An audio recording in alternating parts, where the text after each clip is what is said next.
So ito na yung Icy Point Street, Alaska. Part to ng Hona, Alaska. So dito nagdock yung barko. So pili tayo magpasyal pang naghihintay ng excursion namin. So tingnan mo yung mga bukirin dito. Ganito talaga. May mga glacier. So makita mo. Yan. May pa-picture dyan. Tabi-tabi muna tayo. So ito yung dagat nila.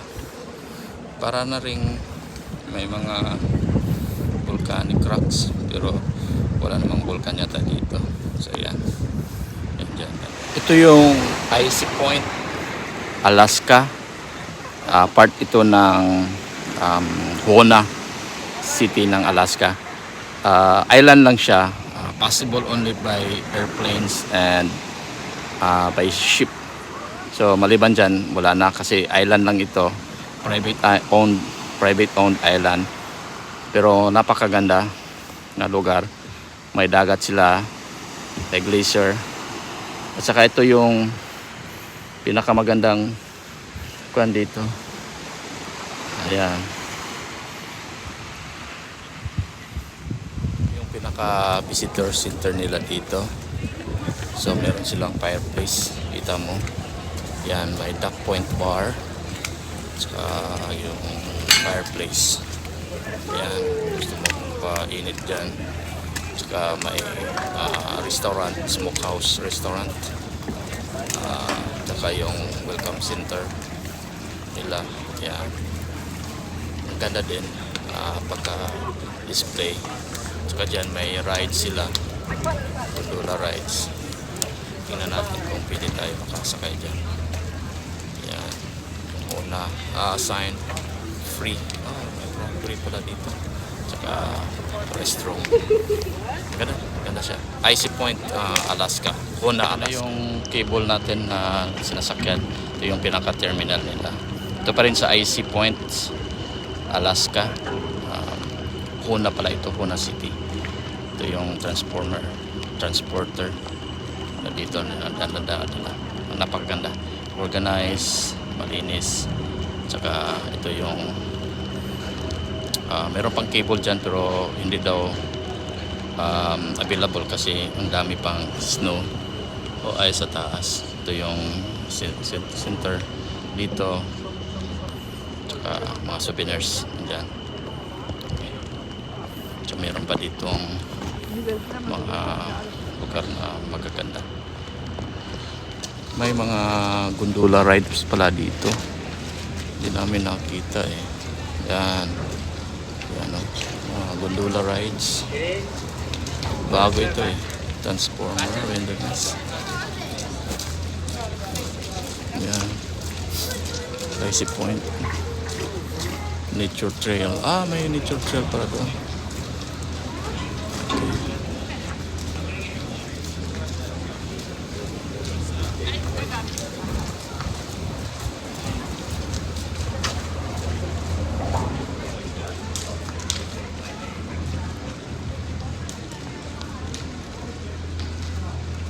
May mga nature rides para dito.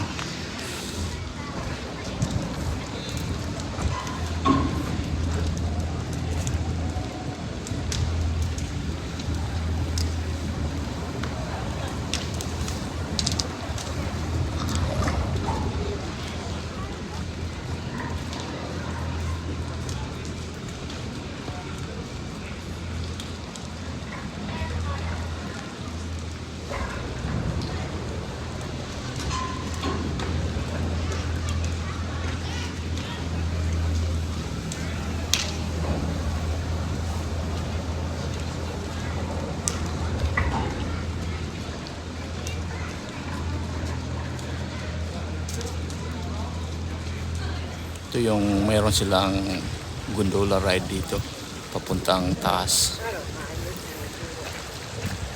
Ayan. Dami palang activities dito. Tsaka may nature trail dito, glider. Tsaka iba. Diyan naman may mga lugar dyan dito. Ito, kadami yung tao na nandito. Makikita mo. Ito yung sa IC Point Hona. Yan.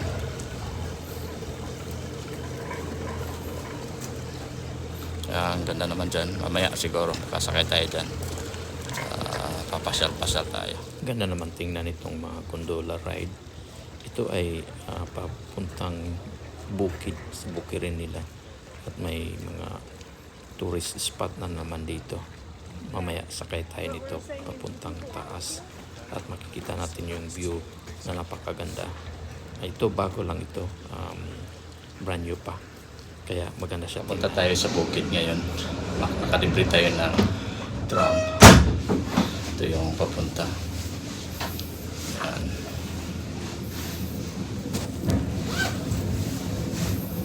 Ito yung cable nila. I-segment. Gondola ride dito sa Vermont. Pero dito, tawag dito na IC Strait Point Hona, Alaska rides. Yan, ganda naman area dito. Ganito talaga, normal ito sa Alaska, maulan at saka kung hindi magulan, mag-snow. Kung hindi ulan. So normal lang ito. Sabi nila mga all 20 days lang ang init dito na maswerte mo kung walang ulan sa isang araw. Umulan siya, tapos uminit, tapos hinto na naman. Yan, nakahabol tayo last minute. Ito yung pinaka pasahero na nakahabol tayo. At least open pa siya, nakasakay tayo ng cable, libre. Pauwi na tayo ng barko. Tsaka nakita natin yung nature. Ito yung pinaka-nature dito. Ito yung IC Point. Ito pala yung part pa lang ito ng Hona City ng Alaska. So, Hona ito ng Alaska. Pero ang mga tao dito, kunti lang. Kunti masyado. Wala silang hospital dito. Yung pinakamalapit na hospital is Juneau. Yung kahapon na pinuntahan natin. Kaya maingat dito yung mga tao. Tsaka ito, private owned ito na island. Binili ito ng mga pribadong sektor. Pero nakita ko kanina yung information na mismo yung mga native pala yung nag-ambag-ambag sila ng pera para gawing parang cooperatives. Cooperative para sila mismo ang makapera din. Kasi nagdepende ito sa mga turista lang. Kung walang turista dito, walang activities dito. Biruin mo yung turista kanina. Yung isang barko is 4,000. Tsaka yung staff is 1,000. So ang dami talagang tao.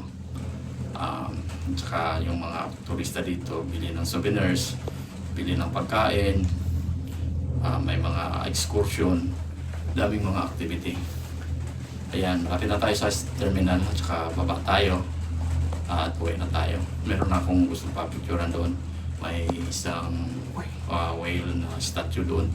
Habulin natin kung makaya pa sa panahon. Wala na, pero may maganda naman yung panahon dito. Ito talagang pinaka normal na weather dito. So, yung mga tao sanay na ito sa ulan. Hindi sila na problema kung ulan o hindi. Yan, marami pang naglalakad dyan sa kumakain. Yan, ito na yung pinaka-terminal. Baba tayo dito. Tsaka uwi na tayo pagkatapos nito. Yan. Alright guys, thank you. Ito yung pinakadulo na ng cable. Tsaka meron silang gift shop dito. Tsaka ito yung gift shop. Tsaka ito yung terminal na bagong pasok dito. Tsaka ito yung transport na sinasakyan natin. Ayan. Ito, papicture lang tayo. Uwi na tayo kagad. Meron pa tayong mga ang ganda ng pagka-slice nila dito.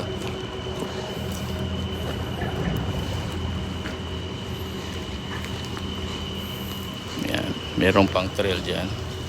Tsaka may beer. Activity. Ito yung pinakagitna ng kagubatan.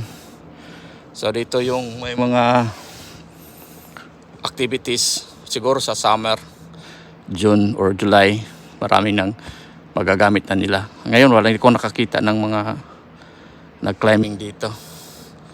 Ayan. Pwede natin ikutan dito. 3 minutes lang, 15 minutes lang daw. Napakaganda. Icy Point. Ayan. Kita mo, marami ding nag-hiking dito, hiking trail. Tsaka doon, makita mo yung gondola ride. Lapit tayo. Yan, may gondola ride dyan. Yan. Mamaya, maka-chance tayo. Pili tayo Wala yung pauwi. Kasi habol tayo sa oras. 2:30 lang. So, meron pa namang nandoon pa na iwan. Kain-kain. 2:30 dapat uwi na tayo. Ganda. Ganda pala dito. Yan.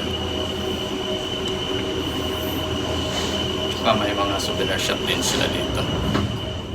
Yan. Bagong-bago pa ito. Ang linis pa, makinis pa. Tingnan mo yan sa loob. Kinis. Yung buwan ng kinis.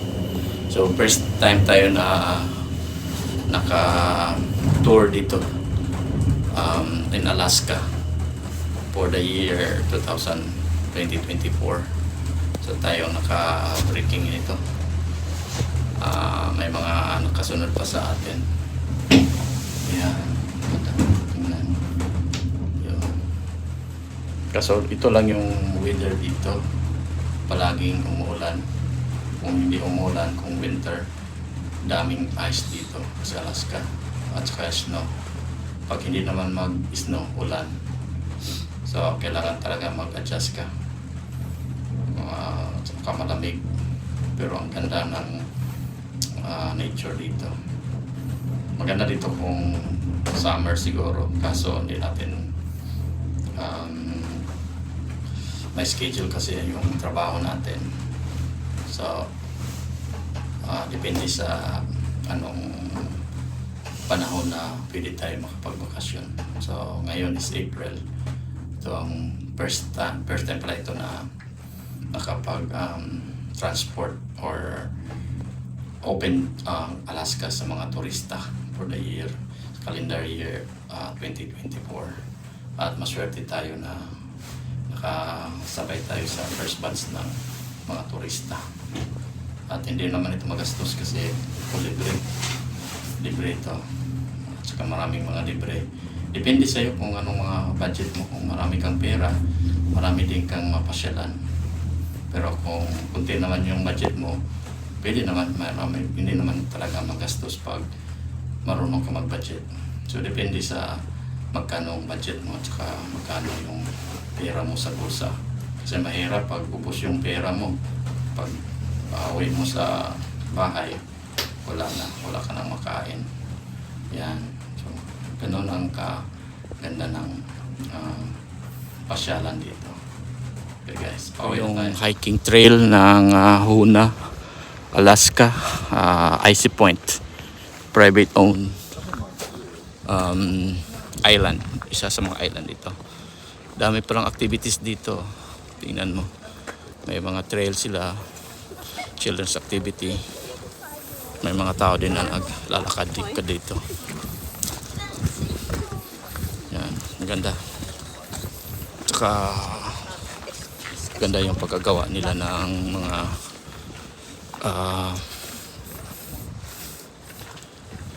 adventure. So dito makikita mo ang nature. If you're a nature lover, ganda ito na lakad-lakaran para kuhan mo dito. Yan, dami. Maganda pagkagawa. Ito yung pinakadulo na ng cable. Tsaka meron silang gift shop dito. Tsaka ito yung gift shop. Tsaka ito yung terminal na bagong pasok dito. Tsaka ito yung transporte na sinasakyan natin. Yan. Ito, papicture lang tayo. Uwi na dahil kagad. Meron pa tayong mga, ang ganda yung pagka-slice nila dito.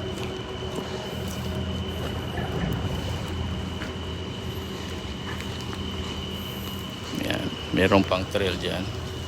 Tsaka may beer activity.